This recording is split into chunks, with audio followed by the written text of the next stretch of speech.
Apocalypse, chapitre 2. Apocalypse 2. Okay. Oui.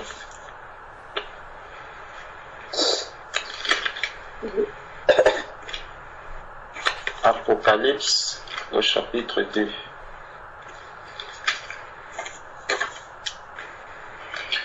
Donc,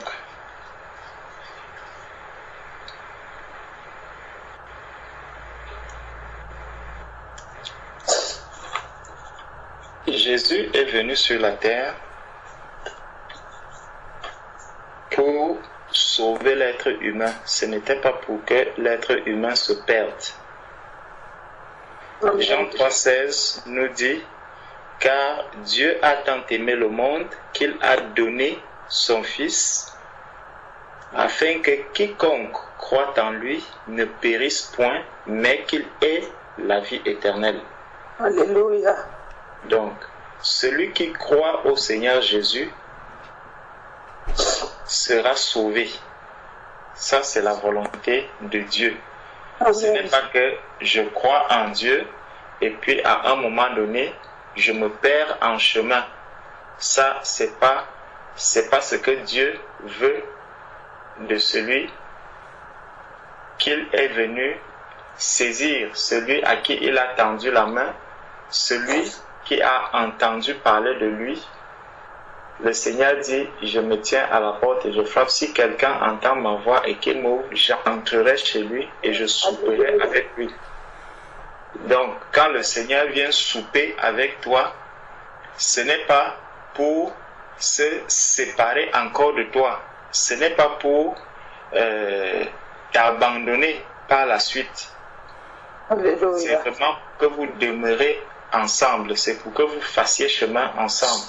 C'est pour que nous avançons ensemble. C'est pour ça que le Seigneur vient nous saisir par la main.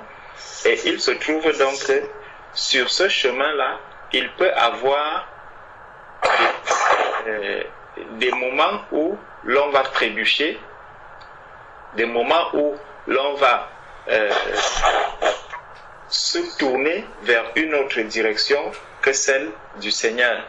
Apocalypse chapitre 2 au verset 5, il est écrit « Souviens-toi donc d'où tu es tombé, répands-toi et pratique tes premières œuvres. » Donc, nous devons avoir le souvenir. Il y a le souvenir qui doit être présent là dans notre tête. Parce que ce souvenir nous aide à nous repentir. Lorsque je me souviens du péché que j'ai commis, je dois me repentir de ce péché. Ce n'est pas que je me souviens d'un péché et puis je m'éloigne davantage du Seigneur.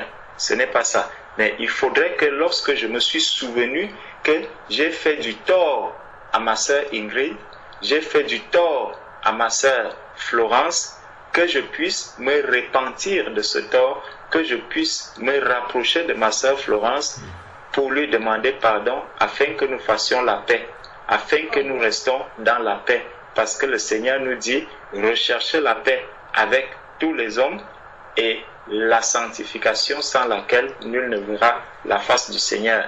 Donc le Seigneur nous donne toujours la possibilité de nous souvenir du mal que nous avons fait pour pouvoir nous repentir afin de rester encore dans sa présence, parce que Dieu est saint, Dieu est parfait. Le Dieu que nous servons, c'est un Dieu de sainteté.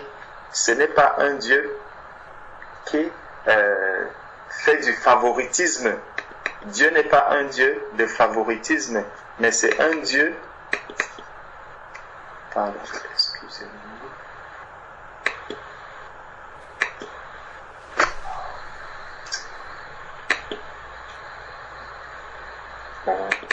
Ce n'est pas un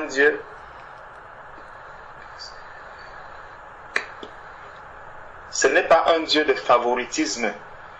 Donc, la parole de Dieu est une parole qui sauve, et elle sauve tous les hommes. La parole de Dieu sauve tous les hommes. De même, quand le Seigneur dit que cette parole-ci, c'est elle qui nous jugera. Cette parole, elle jugera tous les hommes. Donc Dieu ne va pas dire que bon, comme toi tu as souvent passé du temps dans les veillées, comme tu as souvent passé du temps dans les veillées, même si tu vis dans le désordre, même si tu vis dans l'iniquité, alors comme tu veillais tellement, viens et entre dans le repos. Non, ce n'est pas ça que le Seigneur dit.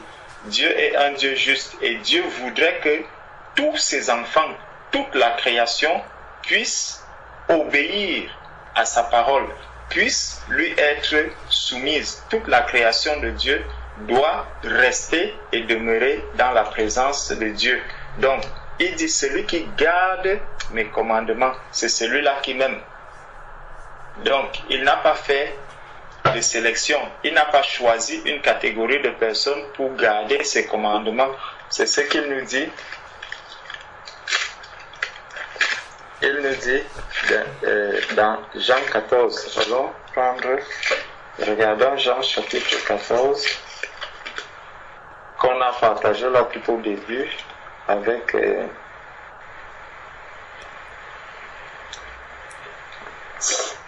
la sœur Sarah. Donc, dans Jean 14, verset 23, il dit, Jésus lui répondit, si quelqu'un m'aime, il gardera ma parole et mon Père l'aimera. Nous viendrons à lui et nous ferons notre demeure chez lui. Donc, le Seigneur voudrait que nous gardons sa parole. Il dit, si quelqu'un m'aime, il n'a pas cité une catégorie de personnes qui doit l'aimer. Il a dit si quelqu'un. Donc s'il y a une seule personne qui va m'aimer, il gardera ma parole et mon Père l'aimera. Nous viendrons à lui et nous ferons notre demeure chez lui. Regardons un peu lorsque Sodome et Gomorrhe, lorsque Dieu voulait châtier Sodome et Gomorrhe et que Abraham a commencé à intercéder pour Sodome et Gomorrhe.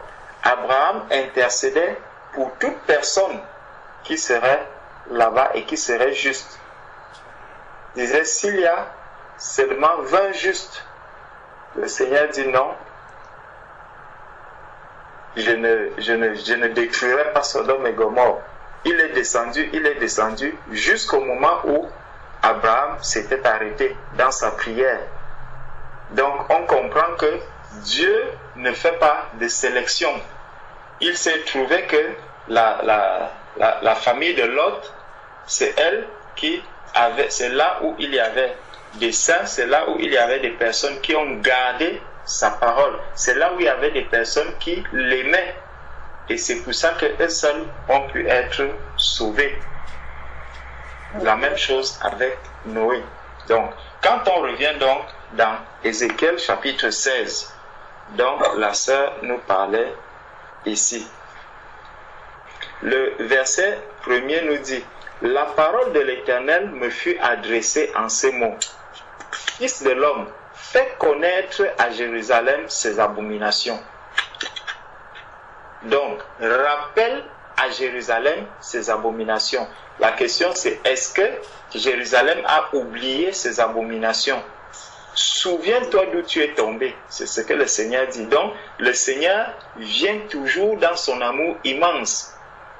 Il ne voudrait pas que tu restes dans l'ignorance, que tu oublies qu'il y a un problème que je dois régler avec le Seigneur.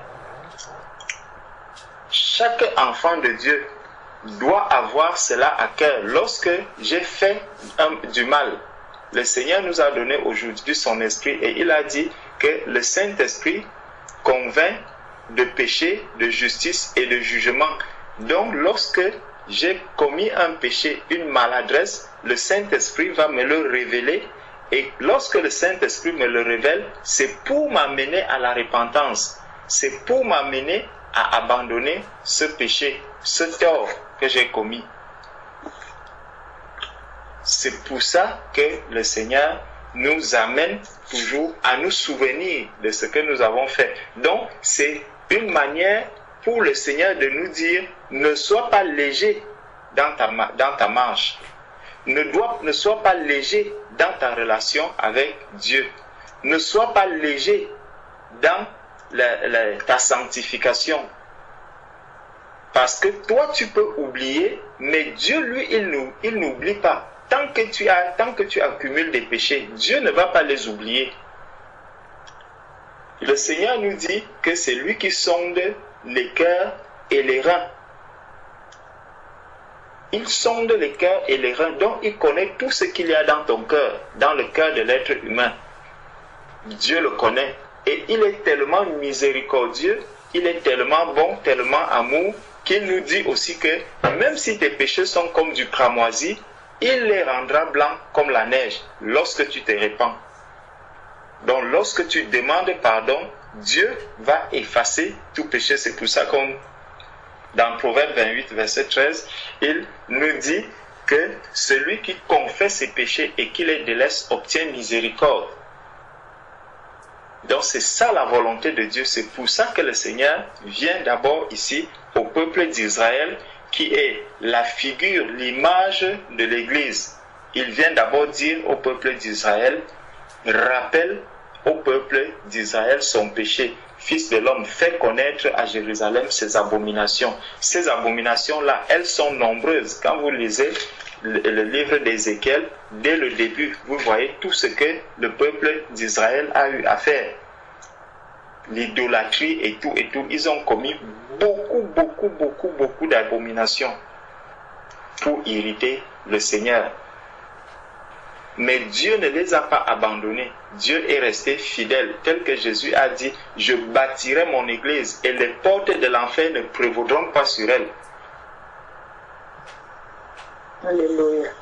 Les enfants de Dieu ne vont pas sombrer dans le péché parce que nous avons reçu l'Esprit de Dieu et l'Esprit de Dieu est là pour nous amener toujours à la lumière, pour nous conduire toujours à la lumière.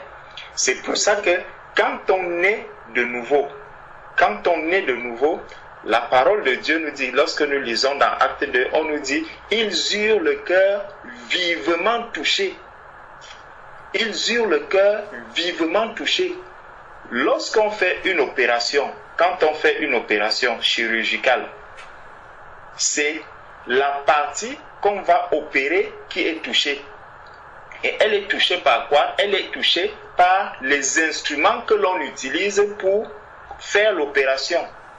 Donc si c'est le bistouri qu'on va prendre, si c'est les appareils, peu importe l'appareil qu'on va toucher pour faire l'opération, c'est cet appareil-là qui viendra toucher le cœur. Si c'est un pied qu'on doit opérer, c'est l'appareil qu'on utilise qui touchera le pied et qui va séparer soit la chair ou les os, ou il y a toujours quelque chose, un instrument qui vient là pour séparer. La Bible nous dit que la parole de Dieu vient pour séparer jointure et moelle. La parole de Dieu, c'est elle qui vient pour toucher le cœur. C'est elle qui vient se poser dans le cœur. C'est elle qui vient séparer le cœur. C'est elle qui vient détruire l'ancien cœur. Donc c'est la parole de Dieu qui va toucher le cœur. Dans Ézéchiel 36, 26, où il est dit, où le Seigneur dit qu'il nous donnera un nouveau cœur. Allons-y.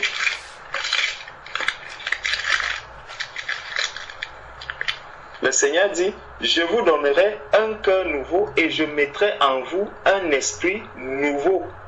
J'ôterai de votre corps le cœur de pierre et je vous donnerai un cœur de chair. C'est la parole de Dieu qui fait tout ce travail-ci. C'est la parole de Dieu qui vient détruire, qui vient enlever le cœur de pierre. C'est la parole de Dieu qui vient enlever le cœur de pierre. Et c'est la parole de Dieu qui vient installer le cœur de chair. Parce que la parole de Dieu vient détruire tout ce qu'il y avait de mauvais dans le vieux cœur, dans le cœur de pierre que l'on avait.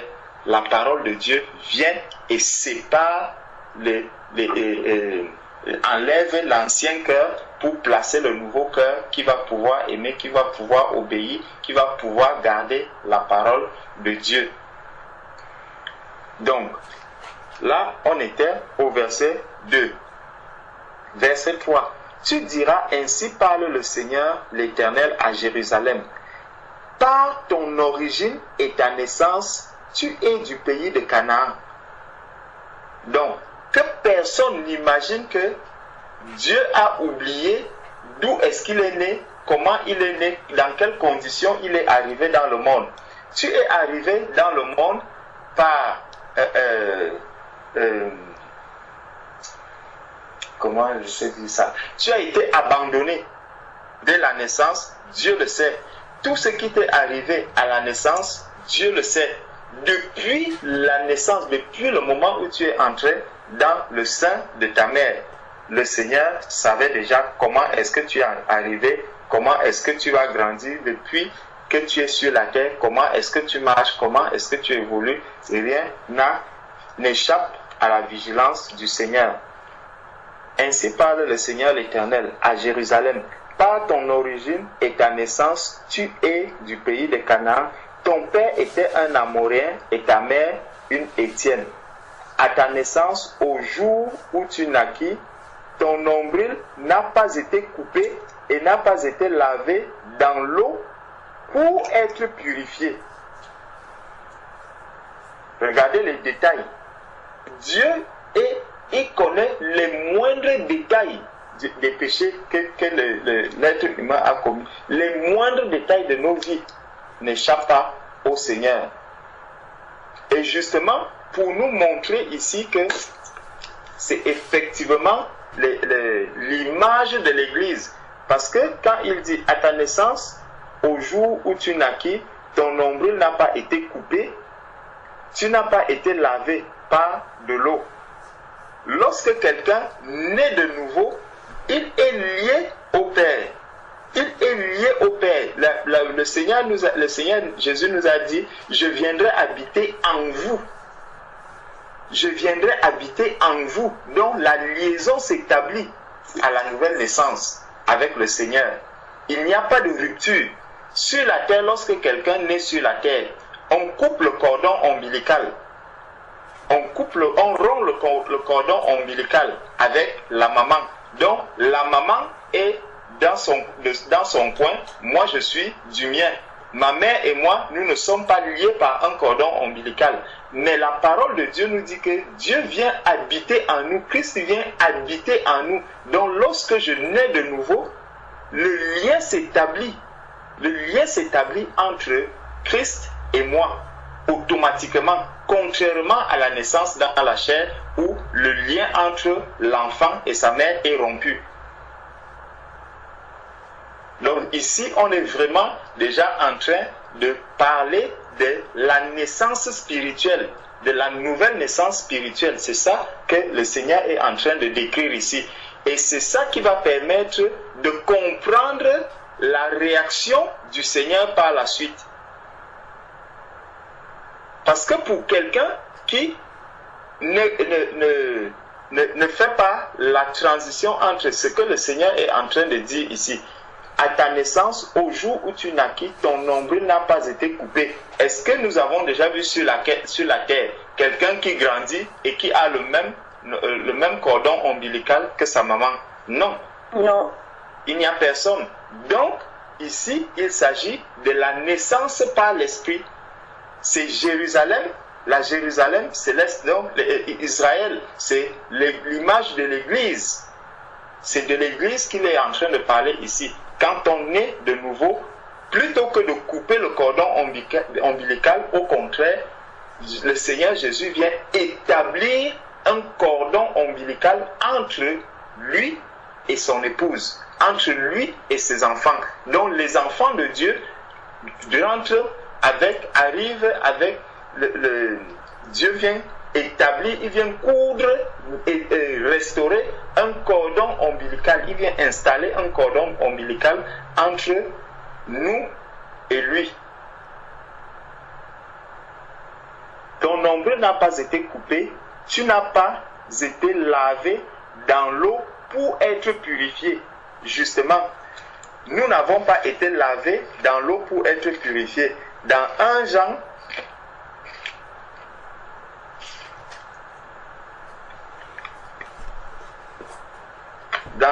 Jean, voilà, dans 1 Jean chapitre 1, verset 7, il nous est dit, mais si, 1 Jean 1, verset 7, qui nous dit, mais si nous marchons dans la lumière, comme il est lui-même dans la lumière, nous sommes mutuellement en communion. Voilà, en plus, encore, c'est ce qu'il nous dit encore ici, c'est ce que Jean vient nous dire encore ici. Nous sommes mutuellement en communion, donc nous sommes toujours liés à lui. Donc le cordon est là. Et le sang de Christ, le sang de Jésus, son Fils, nous purifie de tout péché. Le sang de Jésus nous purifie de tout péché. Donc, c'est le sang qui va nous purifier ici, qui va purifier le péché. Tu n'as pas été frotté avec du sel, tu n'as pas été enveloppé dans des langes. Nul n'a porté sur toi un regard de pitié pour te faire une seule de ces choses par compassion pour toi. Mais tu as été jeté dans les champs le jour de ta naissance parce qu'on avait horreur de toi. Parce qu'on avait horreur de toi. Dans le monde, l'Église est rejetée. Dans le monde, l'Église est persécutée. C'est de ça qu'on est en train de nous parler ici. On ne peut pas être un enfant de Dieu et être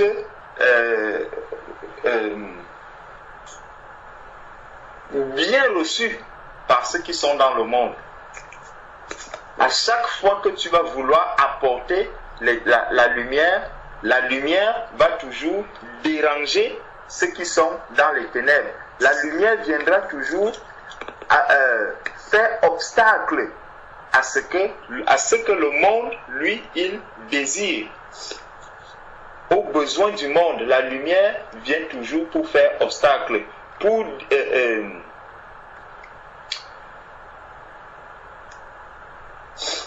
déranger, voilà. La lumière vient toujours pour déranger ceux qui sont dans les ténèbres.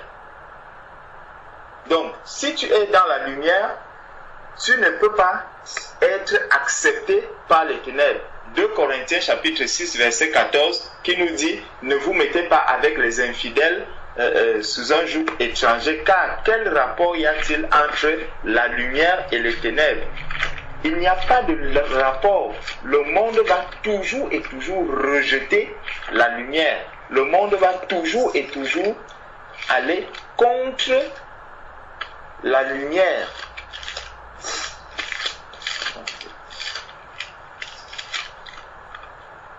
« 2 Corinthiens chapitre 6 verset 14. Ne vous mettez pas avec les infidèles sous un joug étranger, car quel rapport y a-t-il entre la justice et l'iniquité? Ou qu'y a-t-il de commun entre la lumière et les ténèbres?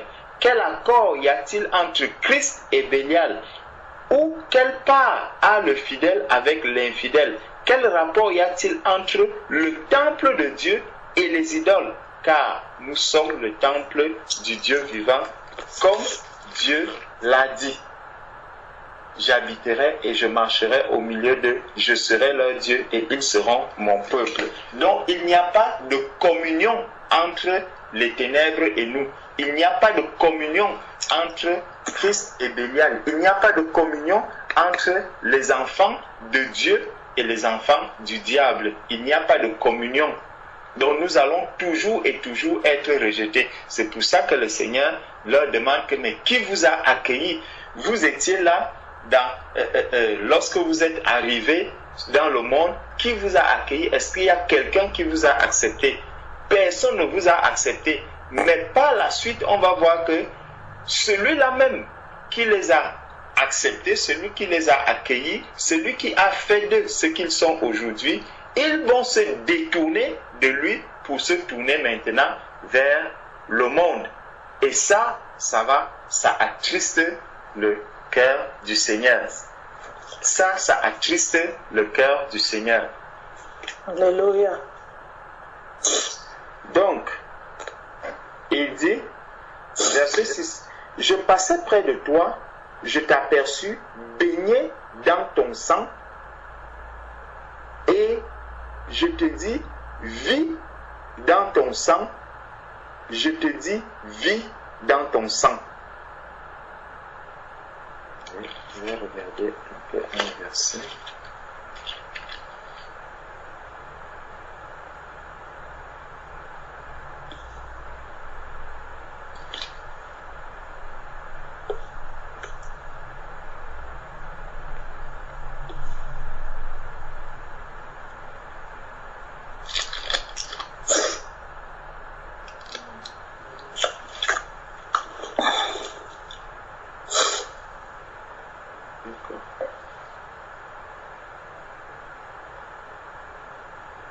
Voilà. Verset 6, il dit, « Je passais près de toi et je t'aperçus baigné dans ton sang. Et je te dis, vis dans ton sang. Je te dis, vis dans ton sang. » Quand on lit ce verset 6, allons regarder Luc au chapitre 10. Dans Luc chapitre 10, à partir du verset 30, Jésus reprit la parole et dit, « Un homme descendait de Jérusalem à Jéricho. Il tomba au milieu des brigands qui le dépouillèrent, le chargèrent de coups et s'en allèrent, le laissant à demi-mort. Un sacrificateur qui par hasard descendait par le même chemin, ayant vu cet homme, passa outre. Un lévite qui arriva aussi dans ce lieu, l'ayant vu, passant outre. Mais un Samaritain qui voyageait, étant venu là, fut ému de compassion lorsqu'il le vit. Il s'approcha et banda ses plaies en y versant de l'huile et du vin, puis il le mit sur sa propre monture, le conduisit à un hôtel et prit soin de lui. Le lendemain, il tira 2 deniers, les donna à l'autre et dit, « Aie soin de lui, et ce que tu dépenseras de plus, je te le rendrai à mon retour. » Verset 36. Lequel de ces 3 te semble avoir été le prochain de celui qui était tombé au milieu des brigands? Attendez, je vais regarder cette parole-là dans une autre version. Verset 36.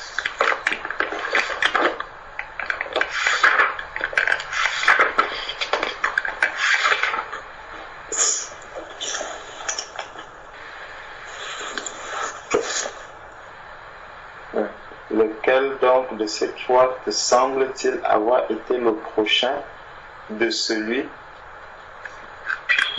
qui était tombé entre les mains des voleurs? Il répondit, c'est celui qui a usé de miséricorde envers lui. Jésus donc lui dit, va et toi aussi fais de même. Donc le Seigneur dit, va toi aussi fais de même. On voit donc que le Seigneur apprend la miséricorde à l'être humain. Le Seigneur apprend la miséricorde à celui qu'il a racheté. Il apprend la miséricorde à celui qu'il a appelé, à celui qui est son enfant. Alléluia. Donc il lui apprend la miséricorde, il lui apprend l'amour. Ça, c'est les qualités d'un enfant de Dieu. Un enfant de Dieu doit être animé de ces qualités. Il doit être rempli de ces qualités. C'est ça que la parole de Dieu vient déposer dans le cœur de chair. Quand elle enlève le cœur de pierre, elle dépose toutes ces qualités-là dans le nouveau cœur que nous recevons en Jésus-Christ. Après la nouvelle naissance. Donc, je t'ai multiplié, Ézéchiel 16, verset 7, je t'ai multiplié par 10 milliers comme les herbes des champs. Et tu pris de l'accroissement, tu grandis, tu devins d'une beauté parfaite. Tes seins se formèrent, ta chevelure se développa, mais tu étais nu, entièrement nu.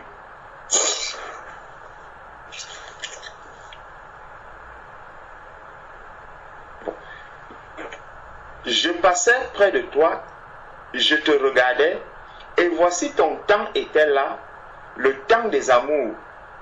J'étendis sur toi le pan de ma robe, je couvris ta nudité, je te jurai fidélité, je fis alliance avec toi, dit le Seigneur l'Éternel, et tu fus à moi. Donc on voit jusque-là ce que le Seigneur est en train de faire. C'est vraiment comme le Seigneur dit souvent qu'il est amour, il est miséricordieux, il montre et manifeste chaque jour son amour à celui qu'il a aimé, à celui qu'il a appelé, à celui qu'il considère comme étant son ami, comme étant son enfant, celui avec qui il est en communion. Alléluia.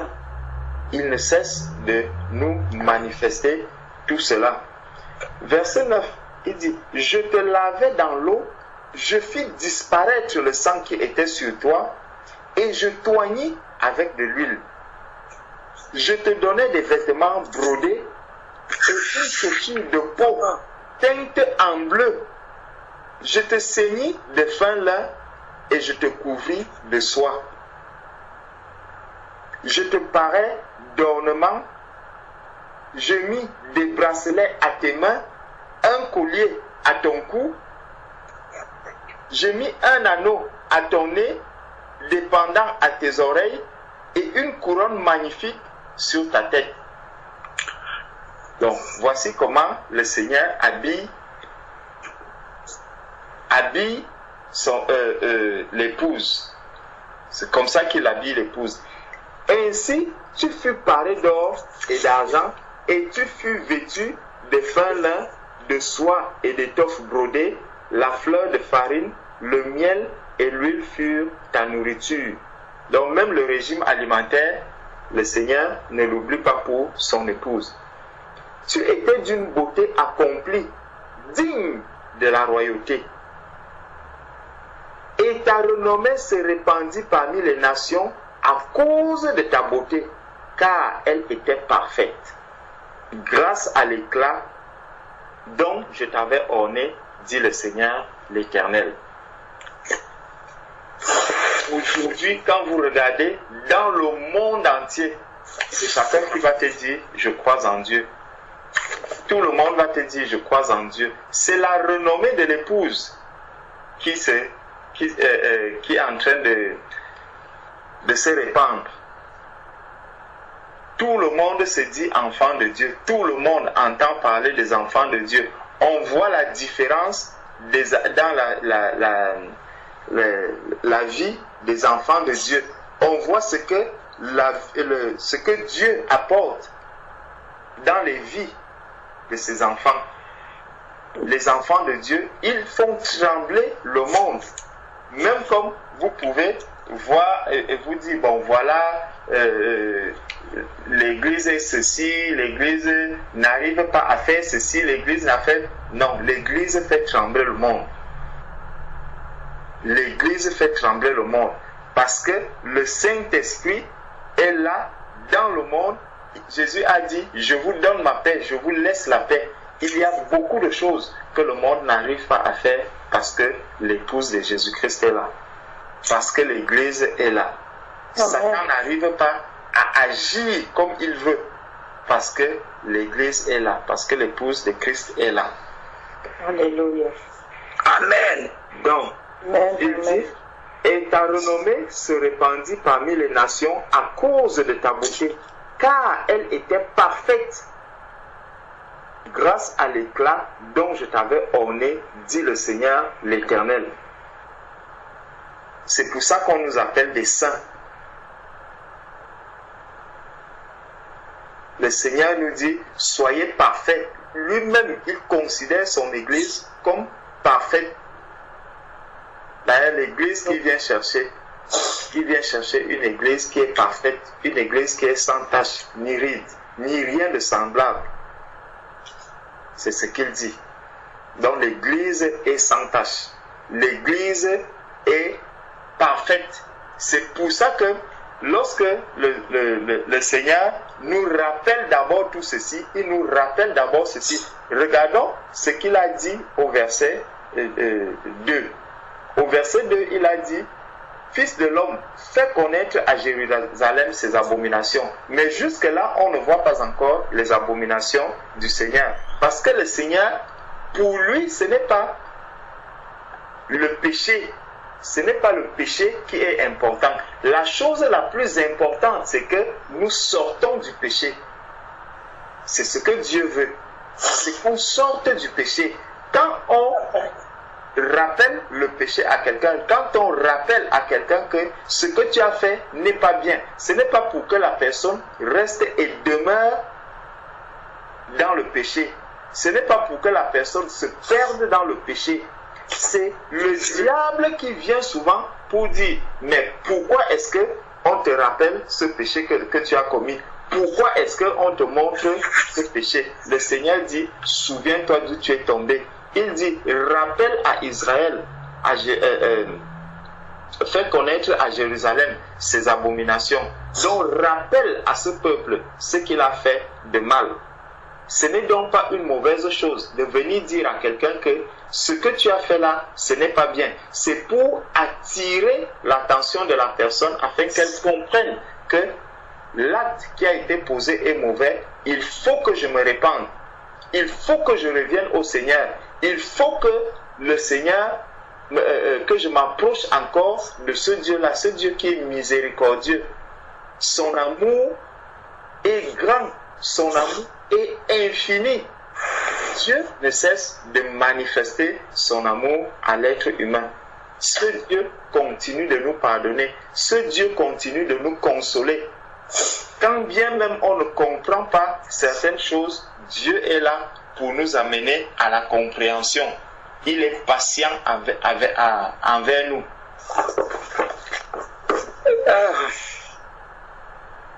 Donc, il dit, voilà, on était jusque-là au verset 14. Verset 15 maintenant. Mais, les choses vont donc changer.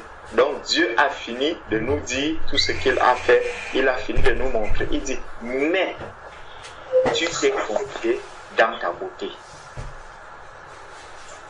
Au lieu de te confier à Dieu, au lieu de continuer à te considérer comme quelqu'un qui dépend entièrement de Dieu, parce que tu as regardé ta beauté, tu as regardé l'état dans lequel tu étais, il dit, mais tu t'es confié dans ta beauté et tu t'es prostitué à la faveur de ton nom. Tu as prodigué tes prostitutions à tous les passants, tu t'es livré à eux. Donc, je vois telle doctrine, je l'embrasse. Je vois telle autre doctrine, je l'embrasse. Je vois tel courant, je l'embrasse. Je vois telle assemblée, ah, je vais déjà là-bas. À gauche, à droite, tu es partout.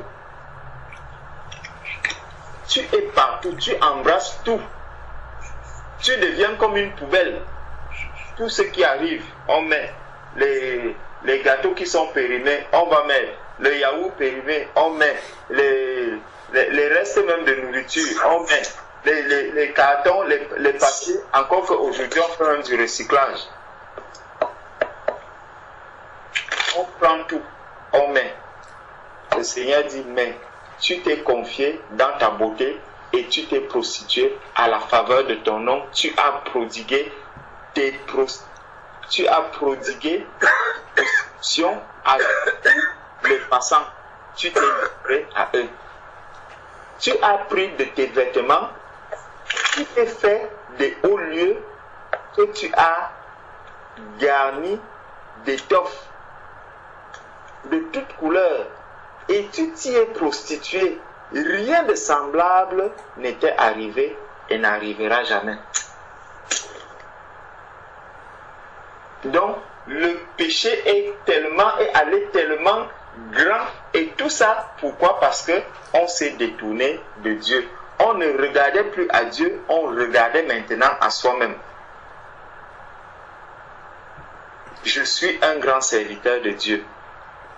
Je suis une grande servante du Seigneur. Je suis... je chante tellement bien. Je prie tellement bien. Je fais tellement bien telle chose. Je suis excellent dans tel... Tout ce zèle-là est bien. Mais si on ne regarde pas à Jésus-Christ, tout cela tombe dans l'eau. Il faudrait que tout ce que nous faisons, que ce soit les regards portés sur Jésus-Christ et non pas sur nous-mêmes. Je prie, je guéris les malades, je prie, je ressuscite les morts, je prie, je fais ceci. Gloire à Dieu. Mais il faut que mes regards restent portés sur Jésus-Christ. Si mes regards commencent à se porter sur moi-même, ça devient dangereux. Je deviens une idole pour moi-même. Je peux devenir une idole pour moi-même. Donc, je peux devenir quelque chose, un obstacle pour me rapprocher de Dieu. Donc, moi-même, je peux commencer à faire obstacle à mon rapprochement à Dieu. Parce que je regarde trop à moi-même. Je me dis, je suis déjà devenu très spirituel, je suis devenu très ceci, je suis devenu trop ceci. Alors quand je vais voir quelqu'un d'autre, lui, lui, il ne sait pas prier. Non, lui, il ne sait pas faire ceci. C'est moi qui sais faire. Ce n'est que moi qui peux faire ceci. Ce n'est que moi qui peux faire ceci. Ce n'est que moi qui peux faire ceci. Attention, ne regarde pas trop à toi-même. Regarde à Christ. Quand tu regardes à Christ, tu t'oublies toi-même. En force de regarder à Christ, tu finiras par voir tous ceux qui sont autour de toi. En regardant à Christ, tu verras tous ceux qui sont autour de toi et tu ne te verras pas toi-même. Tu vas t'oublier parce que tes regards vont se porter sur Jésus-Christ. Parce que le corps du Christ, quand on regarde les yeux, l'œil ne peut pas voir, ne se voit pas lui-même. L'œil ne se voit pas lui-même, mais l'œil voit tout ce qui est autour de lui. L'œil voit tous les restes des parties du corps, mais il ne se voit pas lui-même. Donc, lorsque mes regards vont se porter sur Jésus-Christ, je ne vais plus me voir moi-même, mais je verrai tous ceux qui sont autour de moi. Je vais voir mes frères, je vais voir mes sœurs. C'est pour ça que Jean-Baptiste disait, il faut que je diminue pour que lui, il puisse croître. Il faut que j'arrive à ne plus regarder à moi-même, ne plus forcer le regard vers mes yeux. Ça veut dire que je vais prendre mes yeux, je vais tout faire pour que je voie l'intérieur de mes yeux. Non. Il faut que mon corps, le fonctionnement normal d'un corps, c'est que quand je lève les yeux, je regarde la main, mes yeux vont regarder les pieds, mes yeux vont regarder toute partie. Mes yeux peuvent même regarder une partie de mon front. Mais si mes yeux commencent à se regarder eux-mêmes, là, ça devient un problème. Je crois que là, il va falloir aller à l'hôpital pour faire une opération. Et ça, c'est qu'il y a un dysfonctionnement dans le corps. Donc, verset 17, la parole de Dieu nous dit... Non, on était au verset 18. Verset 19. Le pain que je t'avais donné, la fleur de farine, l'huile et le miel dont je te nourrissais, tu leur as offert ces choses comme des parfums d'une odeur agréable. voilà ce qui est arrivé, dit le Seigneur l'Éternel. Donc, ce qui était réservé aujourd'hui à l'Église, on le prend, on le donne à tout le monde. L'Église qui est le rassemblement des saints, c'est pour ça que quand l'Église qui est le rassemblement des saints se réunit, nous allons régler les problèmes qui concernent l'Église, nous allons parler des choses profondes qui concernent l'Église, nous allons parler par exemple des problèmes qui sont profonds, qui concernent un frère, qui vont concerner une sœur, qui vont concerner X, qui vont concerner Y. Nous allons nous exhorter. Mais si je prends déjà ces choses qui sont saintes, parce que tout ce qui se règle dans l'assemblée des saints est saint, est sanctifié. Maintenant, si je prends ces choses, je commence à les colporter à l'extérieur. Voilà, au milieu de nous, voilà ce qu'on dit là-bas, voilà ce qu'on dit. Je suis en train de prendre cela, cette nourriture-là, et aller la donner aux gens à l'extérieur, aux gens qui ne sont pas de l'Église. Je suis en train de prendre la nourriture des saints, parce que le Seigneur nous dit que il a fait les uns comme apôtres, les autres comme prophètes, évangéliques, docteurs, pasteurs, pour le perfectionnement des saints. Tout ce qui est fait dans l'Église, c'est pour le perfectionnement des saints, pour l'édification des saints. Donc même lorsqu'on va régler une affaire dans l'Église, c'est pour que les saints puissent être édifiés, c'est pour que les saints puissent faire attention à leur marche. Mais si nous prenons cette nourriture-là que le Seigneur nous donne pour la distribuer à l'extérieur, n'importe comment, là nous sommes en train de tomber au travers de la volonté de Dieu. Nous sommes en train d'aller contre la volonté de Dieu. Il n'est donc pas bon de prendre la nourriture des enfants et de la donner aux petits chiens, comme le Seigneur Jésus avait dit. Les questions qui sont dans l'Église ne doivent pas être éparpillées, elles ne doivent pas être réglées par les païens. C'est pour ça que même l'apôtre Paul aux Corinthiens, il va leur dire que mais c'est déjà une honte pour vous d'avoir des différends. Pire encore, vous prenez les différends qu'il y a entre les saints, vous amenez à l'extérieur pour que les personnes de l'extérieur, les païens, puissent régler ces problèmes.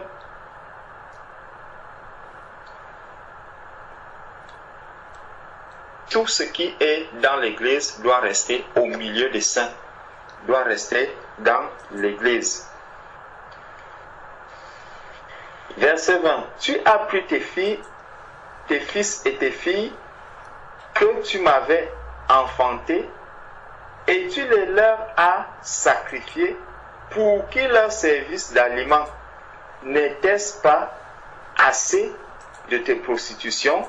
Tu as égorgé mes fils et tu les as donnés en les faisant passer par le feu en leur honneur. Au milieu de toutes ces abominations et de tout et de tes prostitutions, tu ne t'es pas souvenu du temps de ta jeunesse, lorsque tu étais nu, entièrement nu et baigné dans ton sang. Donc, le souvenir, ce souvenir, lorsque tu fais toutes ces choses, tu oublies d'où est-ce que tu es parti. Tu oublies d'où est-ce que tu es parti. N'oublie pas ce jour où tu étais en train de crier en disant « Oh Seigneur, aie pitié de moi. Comment je vais même faire pour m'approcher de toi? Comment je vais faire pour faire ceci ?» En ce temps-là, c'est peut-être la sœur Francine qui s'est rapprochée de toi et qui t'a dit « Ma sœur, nous prions à tel endroit, viens, allons-y, nous allons prier tous ensemble. » Souviens-toi de là où tu es parti. Aujourd'hui, c'est peut-être de cette sœur Francine que tu es en train de parler mal. C'est peut-être elle que tu es en train de considérer aujourd'hui comme n'étant plus ta sœur. Parce qu'il y a eu un différend entre vous, parce qu'il y a eu une incompréhension entre vous. souviens-toi du jour où tu baignais dans le sang. Souviens-toi de ce jour où tu cherchais la porte de sortie. Ceux qui étaient là au début avec toi, que sont devenus ces personnes? Que sont devenus ces frères qui t'ont encadré dès le début? Que sont devenus ces sœurs qui t'ont encadré dès le début? Est-ce que tu te souviens encore d'eux? Est-ce que tu te souviens encore d'eux comme au premier jour? Quelles sont vos relations aujourd'hui? Quels sont vos rapports aujourd'hui? Comment est-ce que je les considère aujourd'hui? S'il a rétrogradé, est-ce que je prie pour lui? Est-ce que je continue à lui manifester l'amour? Parce que certaines personnes peuvent nous tenir la main, nous amener au Seigneur, et puis à un moment donné, celui-là rétrograde, il tombe. Comment est-ce que je vais me comporter vis-à-vis de lui? Est-ce que je me dirais, bon voilà, lui, il m'a amené au Seigneur, aujourd'hui il est tombé, je peux le laisser tomber, je continue ma marche, ou je vais continuer à lui tendre aussi la main pour lui dire, hier c'est toi qui es venu me sortir de là où j'étais, aujourd'hui je suis aussi là, je veux t'aider à te relever pour qu'on continue le chemin ensemble. Est-ce que c'est ça que je manifeste aujourd'hui?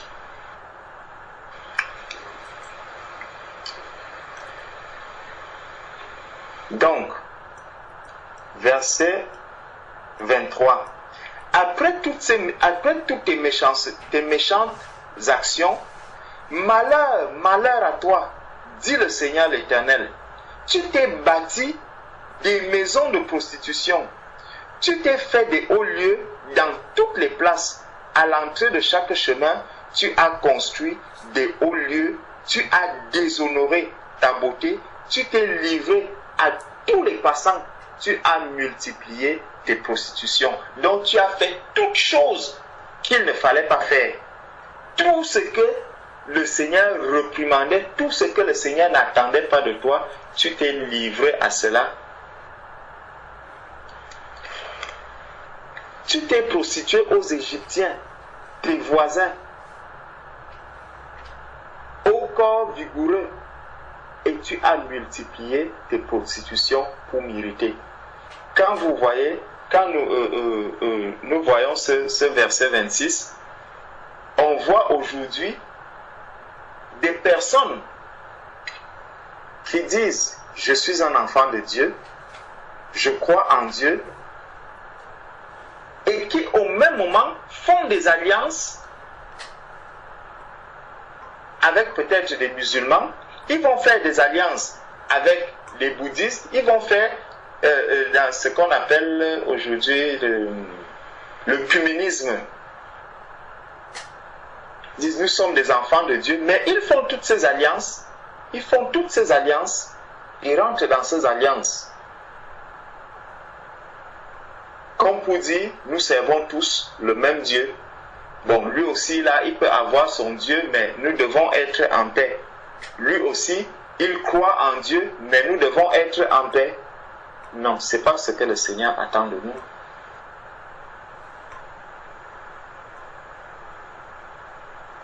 Quelqu'un va vous dire, bon voilà, moi je suis en train on va consacrer telle ou telle personne, peut-être diacre, à tel endroit. Non, il est aussi écrit dans la Bible qu'il y a des diacres et tout. Bon, je vais aller assister. Avant d'y aller, mets-toi d'abord en prière. Demande-toi, Seigneur, est-ce que vraiment ce qui est en train d'être fait là-bas, est-ce que je dois y aller? Est-ce que ma place est là-bas? Et si j'y vais, qu'est-ce que je vais y faire?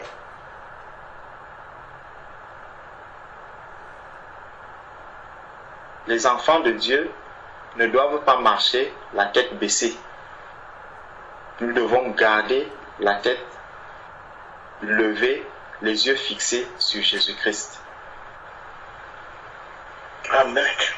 On va consacrer les anciens quelque part dans une assemblée. Pose-toi la question. Examine ce qui est en train de se passer là-bas. Comment les choses se passent? Est-ce que c'est dans la volonté de Dieu ce qui est en train de se passer? On va consacrer des pasteurs. Je vais aller voir. Comment est-ce que les choses sont en train de se passer là-bas? Toutes ces questions, il faut les poser. Il faut se poser de ces questions-là et rentrer en prière. Examiner la parole de Dieu, ce que la parole de Dieu dit. Le Seigneur dit, ne participez pas au péché d'autrui. Ne va pas donner ta caution dans le péché. Examinons à la lumière des Saintes Écritures.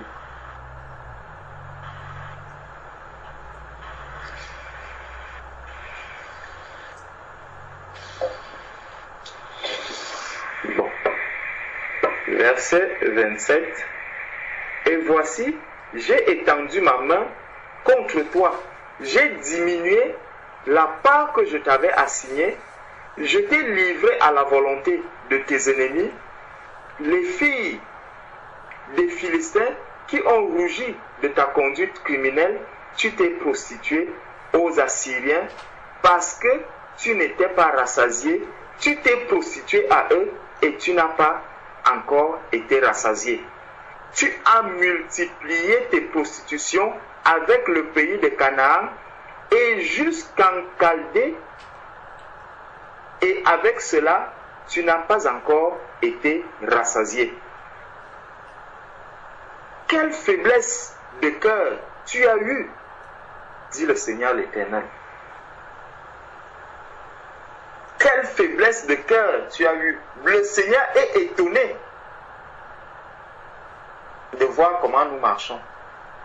Il est étonné de voir les actes que nous posons. Il dit, mais quelle faiblesse de cœur. Regarde à quel point mon cœur est devenu faible. Je commence à faire des choses qui sont inimaginables. Que quand le Seigneur même regarde, il dit, waouh. C'est à ce point qu'il est arrivé. Je sais que c'est l'apôtre Paul qui parlait aux Galates. Il dit, aux Galates, il était tellement étonné de voir les catastrophes qui sont en train de se passer.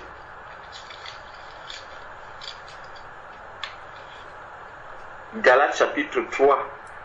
Ô Galates dépourvus de sens, qui vous a fasciné, vous aux yeux de qui Jésus-Christ a été peint comme crucifié.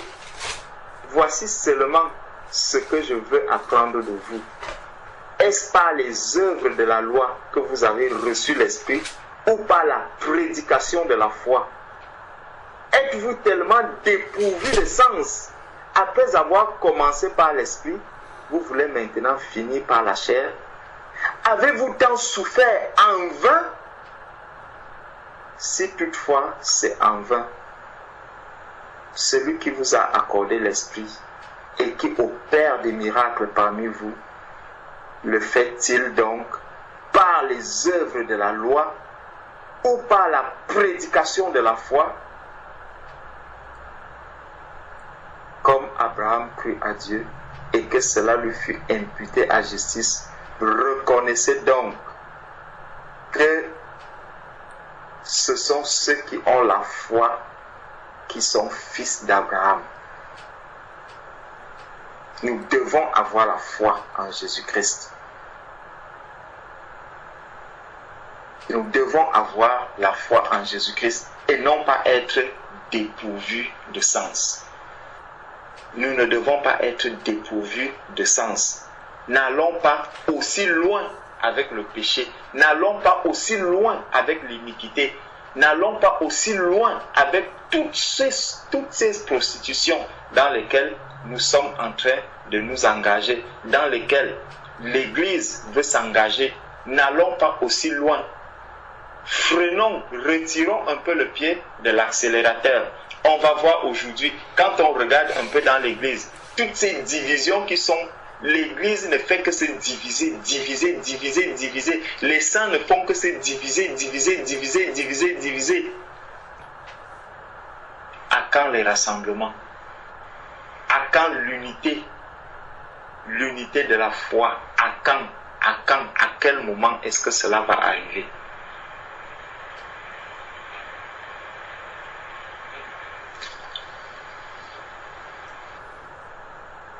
Verset 30, Ézéchiel 16. Quelle faiblesse de cœur tu as eue, dit le Seigneur.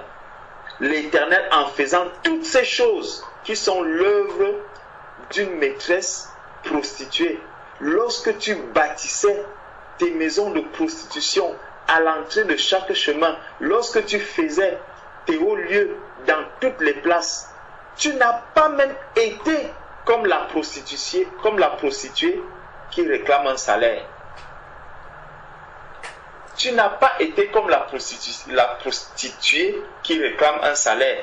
Pourquoi? Parce que tu vas continuer, tu vas chercher à te prostituer, mais tu te prostitues en te disant, en voulant te faire bonne conscience. En voulant te faire bonne conscience, lorsque j'essaie de me dire que bon, non vraiment, quand je regarde ce que ma sœur Florence me fait, moi, je ne peux plus rester avec elle parce que l'esprit qui est en moi ne me permet pas de rester avec la sœur Florence dans ces conditions. Attention. Attention. Quelle est la différence avec les familles dans la chair qui se déchirent et où chacun dit, je prends mon chemin, je vais de mon côté, tel autre dit, je vais de mon côté.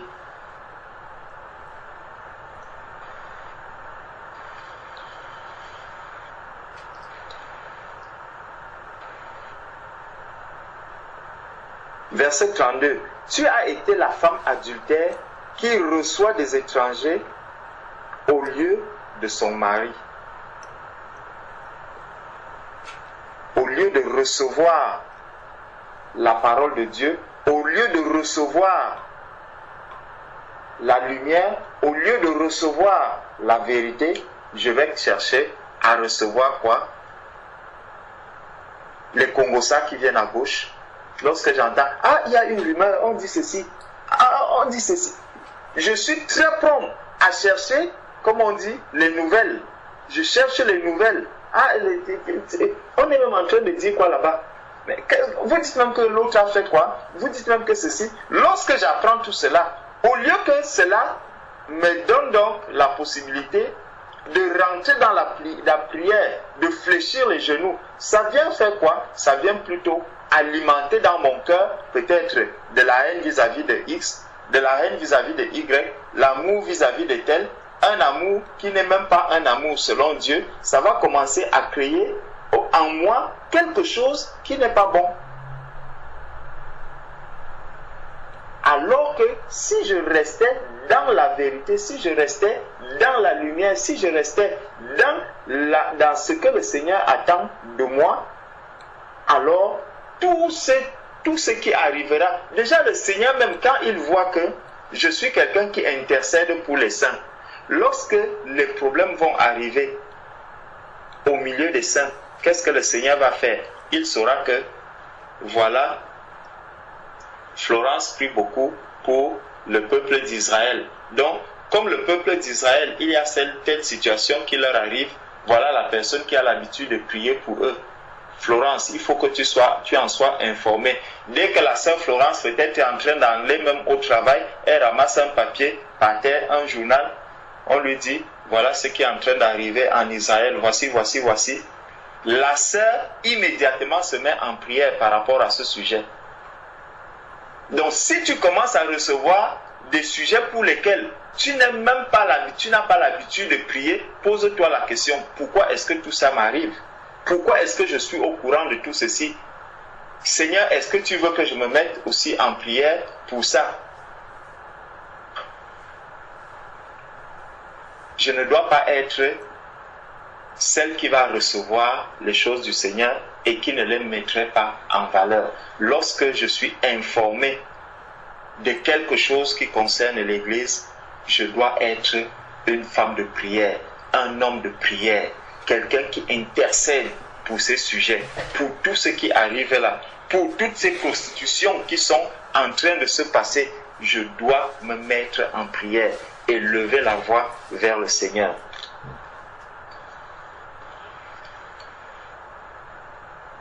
Verset 34. Tu as été le contraire des autres prostituées parce qu'on ne te recherchait pas et en donnant un salaire au lieu d'en recevoir un, tu as été le contraire des autres. C'est pourquoi, prostituée, écoute la parole de l'Éternel. Ainsi parle le Seigneur l'Éternel, parce que tes trésors ont été dissipés et que ta nudité a été découverte dans tes prostitutions, avec tes amants et avec toutes tes abominables idoles, et à cause du sang de tes enfants que tu leur as donné, voici, je rassemblerai, avec lesquels tu te plaisais, tout ce que tu as aimé et tout ce que tu as haï, je les rassemblerai de toutes parts contre toi. Je leur découvrirai ta nudité et ils verront toute ta nudité.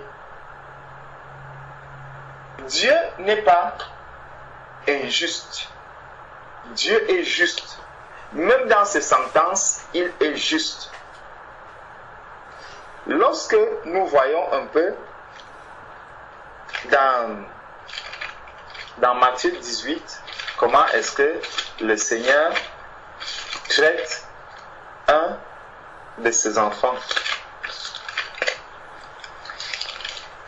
Dans Matthieu 18,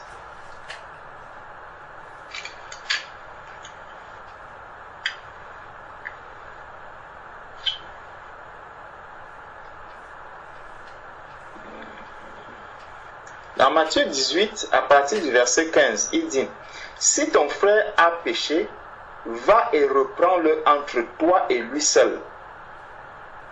S'il t'écoute, tu as gagné ton frère. Mais s'il ne t'écoute pas, prends avec toi une ou deux personnes, afin que toute l'affaire se règle sur la déclaration de 2 ou de 3 témoins. Ça veut dire que la première fois, tu vas aller seul à seul. Dieu va te parler seul à seul. Il voit comment est-ce que tu commences ta prostitution, tu commences à t'éloigner de lui. Dieu te parle. Dieu te parle par son esprit. Il te parle, il te parle, il te parle, il te parle. Tu n'écoutes pas. Le Seigneur va amener une deuxième personne. Il va mettre une deuxième personne au courant de cette situation. La personne va voir le chemin que je suis déjà en train d'emprunter. Il va dire: ah, le frère Georges, maintenant quand tu le vois, il est toujours en train de parler de tel. Il est toujours en train de parler de ceci.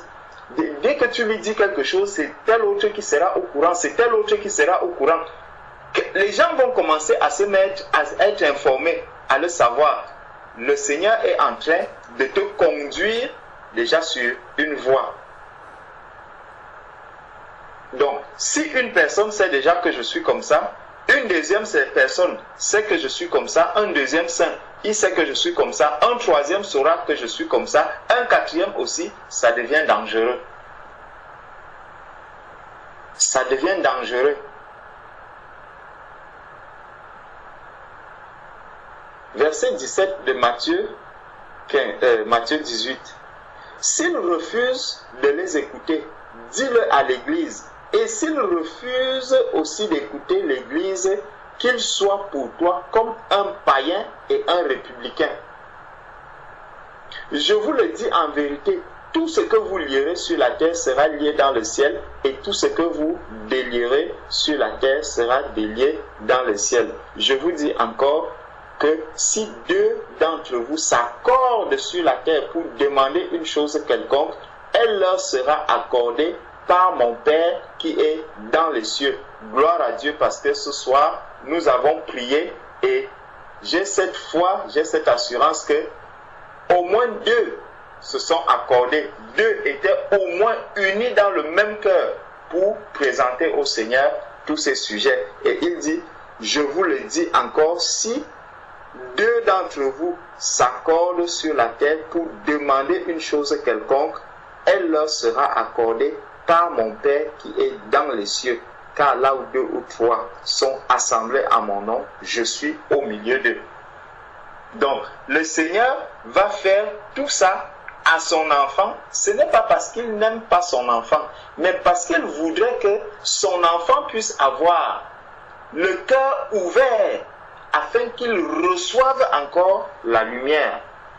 Que la lumière qui vient d'en haut vienne encore chasser les ténèbres qui sont déjà remplies en cette personne. C'est pour ça que le Seigneur va faire cela.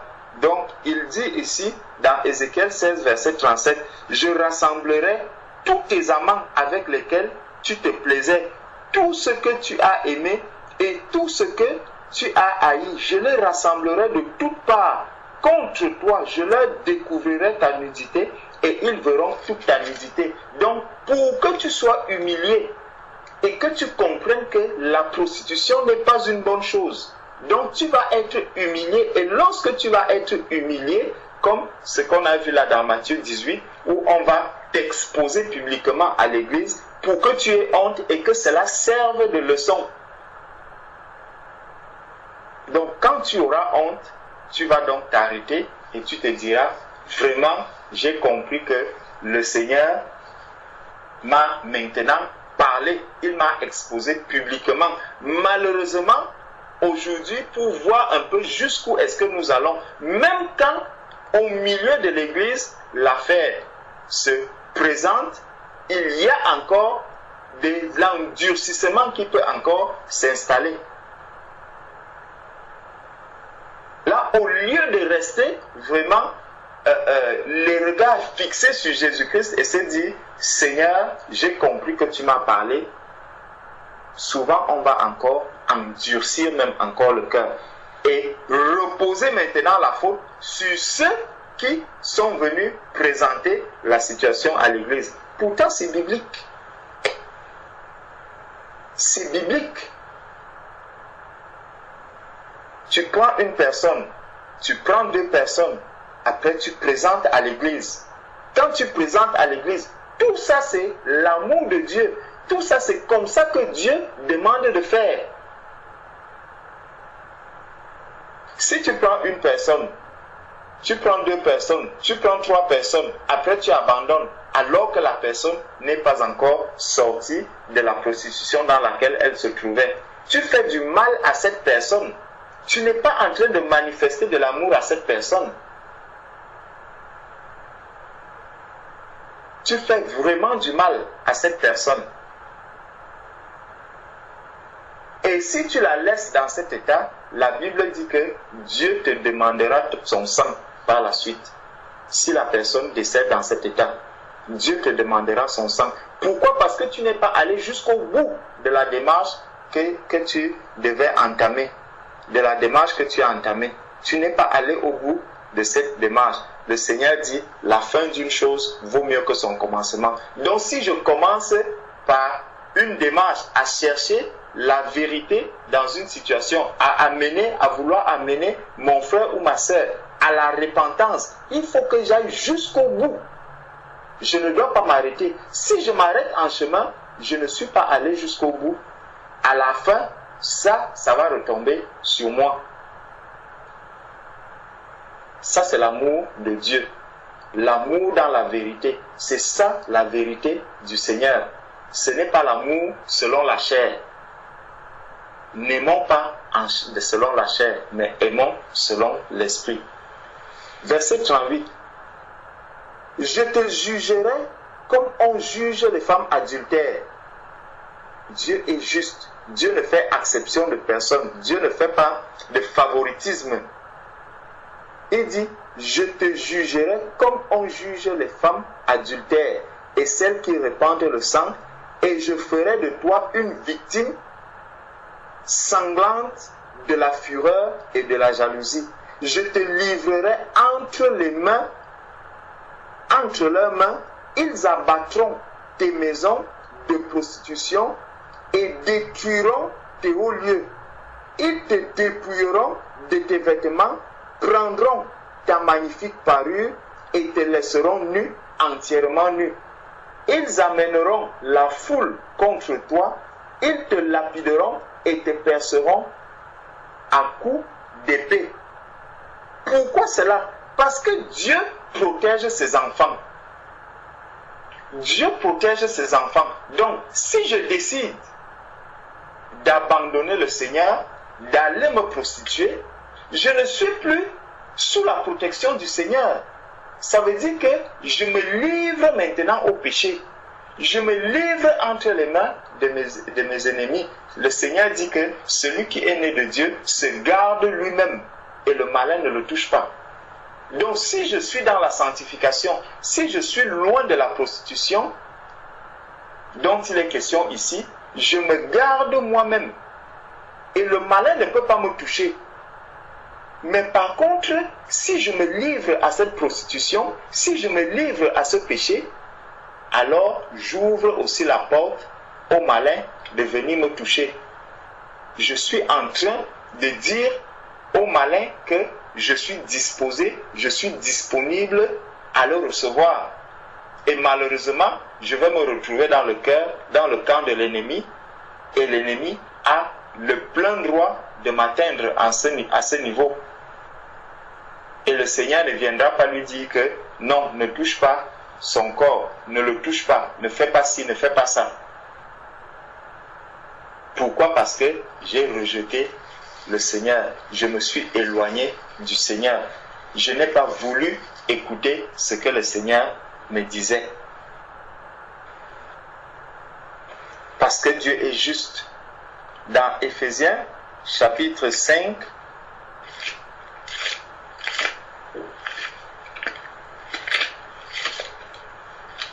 je ne vais pas lire tout Ézéchiel, chapitre 16. Donc, je vais m'arrêter à un niveau. Que si ma soeur a déjà compris jusqu'à un certain niveau là, je crois que le reste, elle pourra. Donc, Éphésiens chapitre 5, verset 5, dit, « Car sachez-le bien, aucun impudique ou impur ou cupide, c'est-à-dire idolâtre, n'a d'héritage dans le royaume de Christ et de Dieu. » Aucun. Il n'a pas dit que celui qui est chrétien. Déjà, si tu es chrétien, tu ne peux plus être idolâtre. Si tu es chrétien, tu ne peux plus être impudique. Si tu es chrétien, tu ne peux plus être cupide, comme il est signalé ici. Donc, si tu dis que je suis chrétien et que tu te retrouves dans ce cas, fais attention. Le Seigneur dit, aucun d'eux n'aura d'héritage dans le royaume des cieux. Et Dieu ne dira pas que, bon voilà, il louait beaucoup le Seigneur, il priait beaucoup, même s'il est resté dans la cupidité, même s'il est resté dans l'idolâtrie, même s'il est resté dans cette prostitution, on va quand même l'accueillir parce qu'il priait beaucoup. Non, Dieu est juste. Dieu ne va pas faire de favoritisme. Il ne va pas favoriser certains et laisser d'autres parce qu'il nous a créés tous. Il est le créateur de tous les hommes.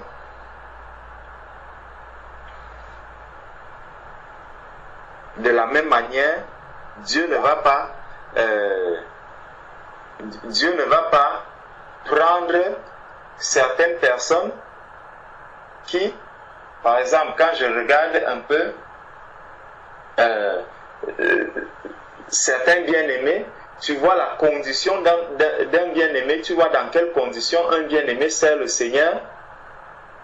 Tu te regardes toi-même, tu te dis, waouh, si j'arrive aujourd'hui devant le Seigneur, qu'est-ce que je pourrais dire? Peut-être c'est quelqu'un qui n'a même pas un moyen de locomotion, un moyen de se déplacer, mais c'est quelqu'un qui rend régulièrement visite au bien-aimé. Il est à gauche, tel est malade, il est déjà là. Tu entends, c'est lui qui va te donner, je t'ai rendre visite à telle personne. Aujourd'hui, il va déjà mieux. Demain, il te dit, j'étais aussi rendre visite à tel, il va déjà mieux. Après-demain, j'étais à tel endroit. Après-demain, j'ai fait ceci. Après-demain, j'ai fait cela. Tu restes là, tu dis, mince. Moi, je suis même en train de faire quoi? Est-ce que je suis juste venu accompagner les autres? À la fin, quand Dieu va lui donner la récompense qui correspond au travail qu'il a accompli sur la terre, il n'y aura personne pour dire que vraiment ce qu'il a fait, Dieu ne doit pas le récompenser de la sorte. Dieu ne fait pas de favoritisme. Dieu donne à chacun selon ce qu'il aura fait. Donc, au verset 40, il dit, « Ils amèneront la foule contre toi, ils te lapideront et te perceront à coups d'épée. » Ça, c'est le travail que le diable fait. Lorsque tu décides d'aller dans son camp, lorsque tu décides d'aller t'engager avec le diable, donc lorsque tu tournes le dos au Seigneur, attends-toi à ses représailles. Ils brûleront tes maisons par le feu et ils feront justice de toi aux yeux d'une multitude de femmes. Je ferai cesser ainsi ton impudicité et tu ne donneras plus de salaire. Je ferai cesser ainsi ton impudicité et tu ne donneras plus de salaire. J'assouvirai ma colère contre toi et tu ne seras plus l'objet de ma jalousie. Je m'apaiserai et je ne serai plus irrité parce que tu ne t'es pas souvenu du temps de ta jeunesse, parce que tu m'as provoqué par toutes ces choses. Voici, je ferai retomber ta conduite sur ta tête, dit le Seigneur l'Éternel, et tu ne commettras plus de crimes avec toutes tes abominations. Donc, le Seigneur on voit que le Seigneur fait vraiment tout ceci pour ramener la personne. Pour ramener. Je sais que le Seigneur nous dit que si la main droite est pour toi une occasion de chute, coupe-la. Vaut mieux entrer dans le ciel manchot. Donc ce qui t'empêche d'entrer dans le ciel, il faut couper cela. Si c'est la bouche qui peut t'empêcher d'entrer dans le ciel, coupe cette bouche. Si c'est les oreilles, tu entends trop de mauvaises choses, commence à fermer tes oreilles. Ce qui peut t'empêcher d'entrer dans le royaume des cieux, le Seigneur te dit que mon frère, ma soeur, sépare-toi de cela pour que tu puisses entrer dans le royaume des cieux. Le Seigneur est venu pour sauver ce qui était perdu. Le Seigneur nous appelle tous à la sanctification. Il nous appelle tous à vivre vraiment la vie des saints. Nous devons vivre comme les saints. Nous ne devons pas vivre comme le monde, dans un mélange avec le monde. Mais nous avons été mis à part pour Dieu. Restons à part. Demeurons à part là où le Seigneur nous a placés. Verset 44. Il dit, voici tous ceux qui disent des proverbes t'appliqueront ce proverbe. Telle mère, telle fille. Telle mère, telle fille. Pourquoi? Parce que ce que tu reçois, tu le transmets aussi. La parole de Dieu dit, instruis l'enfant sur la voie qu'il doit suivre. Instruis l'enfant sur la voie qu'il doit suivre. Donc, si moi, je n'ai pas suivi le bon chemin, si j'ai commencé à me prostituer, forcément, ceux qui sont aussi avec moi pourront entrer dans cette prostitution. C'est-à-dire, les enfants qui seront là autour de moi, ils pourront aussi entrer dans cette prostitution. Il y a... Attendez.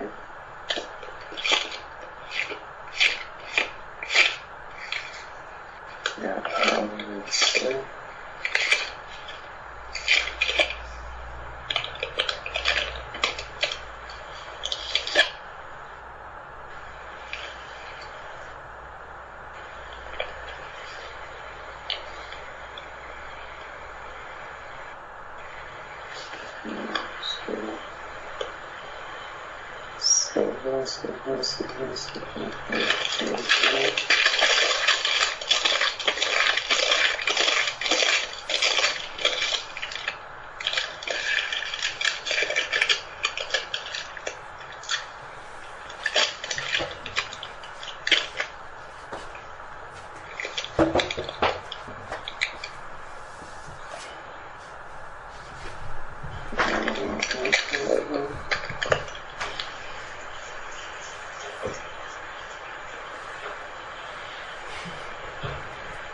Alors, regardons un peu ce que le Seigneur dit dans Ézéchiel chapitre 20. Dans Ézéchiel chapitre 20, Ézéchiel chapitre 20 à partir du verset 8, il dit: et ils se révoltèrent contre moi, et ils ne voulurent pas m'écouter. Aucun ne rejeta les abominations qui attiraient ses regards, et ils n'abandonnèrent point leurs idoles de l'Égypte.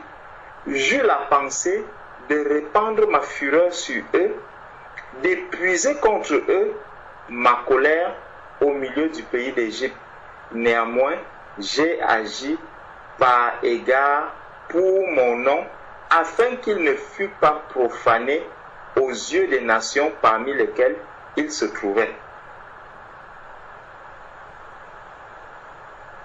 Nous sommes les ambassadeurs du Seigneur, et c'est pour ça que nous ne devons pas mal agir au milieu des païens, au milieu de ces personnes qui ne connaissent pas le Seigneur. Lorsque nous agissons mal au milieu des païens, cela attriste beaucoup le Seigneur. Parce que le nom du Seigneur que nous invoquons, ce nom-là est sali lorsqu'on voit un enfant de Dieu mal agir. Néanmoins, j'ai agi par égard pour mon nom, afin qu'il ne fût pas profané aux yeux des nations parmi lesquelles il se trouvait, et aux yeux desquelles je m'étais fait connaître à eux pour les faire sortir du pays d'Égypte. Et je les fis sortir du pays d'Égypte, et je les conduisis dans le désert. Je leur donnai mes lois et leur fis connaître mes ordonnances que l'homme doit mettre en pratique afin de vivre par elles. Je leur donnai aussi mes sabbats comme un signe entre moi et eux, pour qu'ils connussent que je suis l'Éternel qui les sanctifie. Et la maison d'Israël se révolta contre moi dans le désert. Ils ne suivirent point mes lois, et ils rejetèrent mes ordonnances que l'homme doit mettre en pratique afin de vivre par elles, et ils profanèrent à l'excès mes sabbats. J'eus la pensée de répandre sur eux ma fureur dans le désert pour les anéantir. Donc, le Seigneur, lorsque la parole de Dieu nous dit que le nom de Jésus est le nom au-dessus de tout nom, c'est le nom devant lequel tout genou fléchit dans le ciel, sur la terre et sous la terre. Donc ce nom ne doit pas être profané. Ce nom, lorsque nous agissons mal devant les personnes qui ne connaissent pas le Seigneur, ce nom-là est profané et nous devons faire attention parce que Dieu ne veut pas que son nom puisse être profané. Il est un Dieu jaloux et il veille à ce que ce nom qui est au-dessus de tout nom, ce nom qui est le nom qui guérit, le nom qui ressuscite, le nom qui restaure, le nom qui apaise, ce nom doit être sanctifié partout où nous sommes. Donc, verset 45, tu es la fille de ta mère qui a repoussé ton mari, son mari et ses enfants. Tu eus la sœur de tes sœurs qui ont repoussé leur mari et leurs enfants. Votre mère était une Étienne et votre père un Amorien. Ta grande sœur qui demeure à ta gauche, c'est Samarie avec ses filles, et ta petite sœur qui demeure à ta droite, c'est Sodome avec ses filles. Tu n'as pas seulement marché dans leur voie, commis les mêmes abominations, c'était trop peu. Tu as été plus corrompu qu'elle dans toutes tes voies. Je suis vivant, dit le Seigneur l'Éternel. Sodome, ta sœur et tes filles n'ont pas fait ce que vous avez fait, toi et tes filles. Voici quel a été le crime de Sodome, ta sœur. Elle avait de l'orgueil Donc le crime de Sodome, c'est l'orgueil. Elle vivait dans l'abondance et dans une insouciance, sécurité. Elle et ses filles, et elle ne soutenaient pas la main du malheureux et de l'indigent. Donc elle ne soutenait pas la main du malheureux et de l'indigent. Donc ça, je vais m'arrêter là pour nous dire que vraiment dans ce texte d'Ézéchiel, si je fais un résumé global, le Seigneur montre d'abord son amour à l'Église. Ici c'était au peuple d'Israël. Il leur montre d'abord combien il les a aimés, et puisqu'il les a autant aimés, il est aussi strict vis-à-vis d'eux dans leur marche, parce qu'il voudrait qu'ils arrivent à un niveau où ils vont avoir la crainte de Dieu, où ils vont sanctifier son nom, où ils vont vraiment glorifier le nom du Seigneur, comme l'Église aujourd'hui aussi est appelée à sanctifier le nom de l'Éternel, à vivre dans la sanctification, à aller de progrès en progrès, de perfectionnement en perfectionnement, pour atteindre la stature parfaite de Christ. Et Dieu ne veut pas que l'on embrasse et les fausses doctrines, que l'on embrasse tout ce qui vient du monde, parce que cela va nous éloigner de Dieu. Cela va nous amener à ne plus vivre dans la sanctification. Cela va nous amener à ne plus être là où le Seigneur nous attend. Mais toutes ces choses risquent de nous éloigner du Seigneur.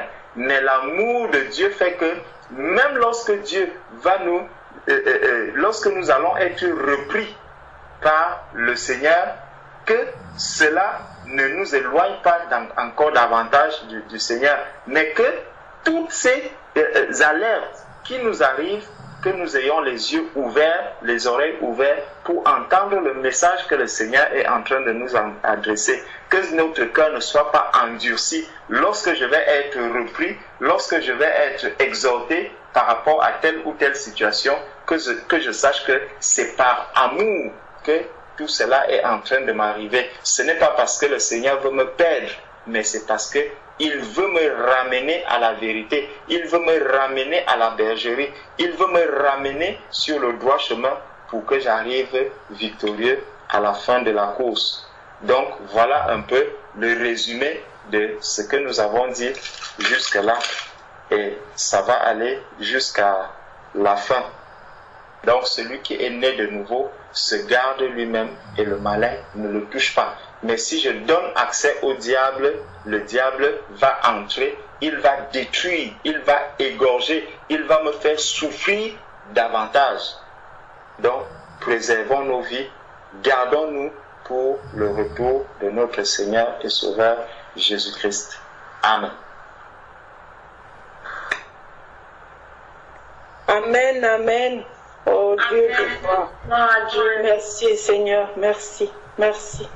Toute la gloire te revient, mon Dieu, mon roi. Vraiment, je rends grâce à Dieu pour cet éclairage, parce que vraiment, je lisais, mais il n'y avait même pas de rapport, parce que je lisais au sens propre. Mais j'oubliais que le Seigneur voulait je ne savais pas que le Seigneur voulait nous donner tous ces enseignements-là, tellement importants. Vraiment, ça globalise tout ce que l'Éternel voulait nous interpeller. Il voulait nous montrer comment nous devons, les démarches à suivre, comment nous ne devons pas nous éloigner un temps soit peu de lui ou de sa parole. Comment nous devons vraiment, il voulait nous instruire vraiment à travers ces Ézéchiel 16 là. Vraiment, c'est magnifique. J'ai lu, j'étais perdue, vraiment, le Seigneur m'a éclairé et à travers vous, il vous a utilisé pour nous éclairer déjà. De toute façon, vous êtes là pour ça. Que toute la gloire revienne à mon Dieu. Merci beaucoup, frère. Merci. Vraiment, je suis heureuse. Gloire au Seigneur. Amen. Amen. Gloire à Dieu. Amen. Sœur Ingrid. Amen. Oui. J'ai une question. J'ai l'impression que tu vas mieux. Je sais pas, j'ai l'impression que tu as été guérie parce que ta voix est différente. Gloire à Dieu. Ne touche même pas tout, ça va. On dirait que la prière, là, ça... La prière agit. Moi-même, ça me surprend. Le Seigneur Oui. Donc, vous avez remarqué aussi. Oui, j'ai remarqué. Je t'assure. Le Seigneur est merveilleux. Il ne cesse pas de nous démontrer comment il est bon, sa bonté vraiment. Ça, c'est clair. Waouh! Moi, je témoigne sa bonté jour après jour parce que vraiment, il ne cesse pas de me surprendre par sa bonté. Ça, c'est clair. Vraiment. Que son nom soit glorifié. Amen. Alléluia. Que Dieu soit glorifié. Amen. Amen. Amen. Gloire à Dieu.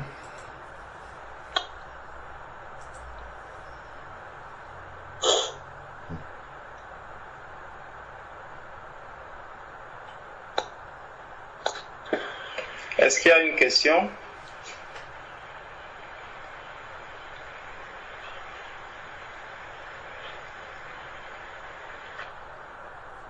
Une dernière petite question qui ne va pas prendre assez de temps. Je voulais demander, c'est une question que je me demande, est-ce que